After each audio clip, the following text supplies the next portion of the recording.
கர்த்தர் கொடுக்கிற வார்த்தை சங்கீத புஸ்தகம் 42:11. சங்கீதம் 42:11. என் ஆத்துமாவே நீ ஏன் கலங்குகிறாய், ஏன் எனக்குள் தேங்குகிறாய், தேவனை நோக்கி காத்திரு.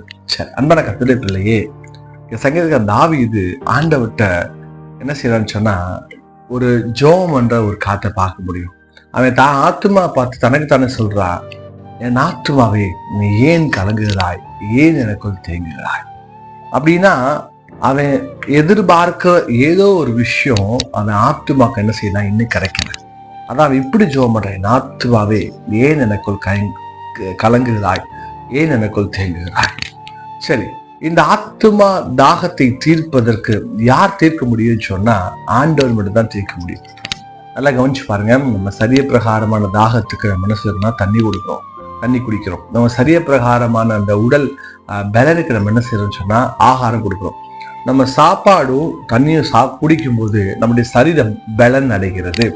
சரி, அப்ப ஆத்துமா பலன் அடையணும் அப்படின்னு சொன்னா அந்த ஆத்துமா தாகத்தை தீர்க்கிறது கர்த்தர் தான்.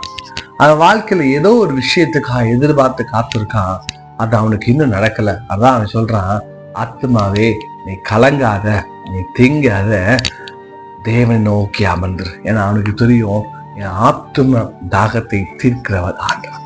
நிகழ்ச்சியை பார்க்குங்க. வாழ்க்கையில கூட பல பிரச்சனை மத்திய கடந்து போயிட்டு இருக்கீங்களா பாஸ்டர்? பல பிரச்சனையினால என் வாழ்க்கையில ரொம்ப வேதனைப்பட்டிருக்கேன் பாஸ்டர். பல இக்கட்டுக்களை நான் சிக்கியிருக்கேன் பாஸ்டர். பல பிரச்சனைனால என் உள்ளம் ஏங்கி தவிக்குது. எப்ப ஆண்டவர் செய்வார், எப்ப இந்த ஆண்டு செஞ்சு முடிப்பார், எப்ப இந்த பிரச்சனை தீருன்னு சொல்லி கலங்கி ஏங்கி தவிக்கிறது இல்லைங்க. இப்படிதான் தாவீது தவிச்சான். ஆனா வசனம் சொல்லுகிறது, தாவீது சொல்லுகிறான், என் தேவனை நோக்கி அமர்ந்தது.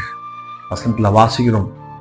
சங்கீதம் ஏசாயா 40:31 வாசிக்கிறோம், கர்த்தருக்கு காத்தர்களோ கழுகளை போல செட்டையில் எடுத்து முதுபல எடுத்து உயரலி பரப்பார்கள். நம்ம கர்த்தருடைய பிள்ளை, இந்த பிரச்சனை மத்தியில, இந்த சூழ்நிலை மத்தியில நீங்க தேவனை நோக்கி அமர்ந்து காத்திருக்கும் போது ஆண்டவர் என்ன செய்வார் தெரியுமா?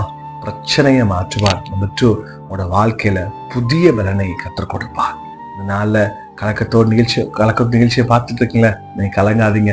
ஆத்துமா கலங்கி இருக்கலாம், உள்ளம் கலங்கி இருக்கலாம். இன்னைக்கு ஆண்டவர் சொல்றாரு, உள்ள கலங்க வேண்டாம், ஆத்துமா கலங்க வேண்டாம். என்ன வசனம் சொல்லுது? சங்கீதம் 62 சங்கீதம் 5 சொல்லுது, நான் நம்புகிறது அவராலே வரும். நீங்க எதை விரும்புறீங்களோ, எதை வாஞ்சிக்கீங்களோ, அதை இயேசு தந்து இந்த வாழ்க்கையை ஆசிரியப்பா. நம்ம சொல்லிக்கலாமா? பரிசுத்தமுள்ள பிதாவே, இந்த நிகழ்ச்சி பார்க்க ஒவ்வொரு கருத்துல ஆசிரியப்பா. எங்க ஆத்துமா உண்மையே நாங்கள் நம்பி இருக்கிறோம். ஆண்டவரே, எங்களுக்கு தேவையான எல்லா கருத்தை செய்வீர்கள் நாங்கள் நம்புறோம். இயேசுவின் நாமத்தில் நிகழ்ச்சி பார்க்க ஒவ்வொரு கருத்துல ஆசிரியர் ஆத்துமா தாகத்தை தீர்க்கும்படி ஜெபிக்கிறோம். இயேசுவின் நாமத்தில் பிதாவே.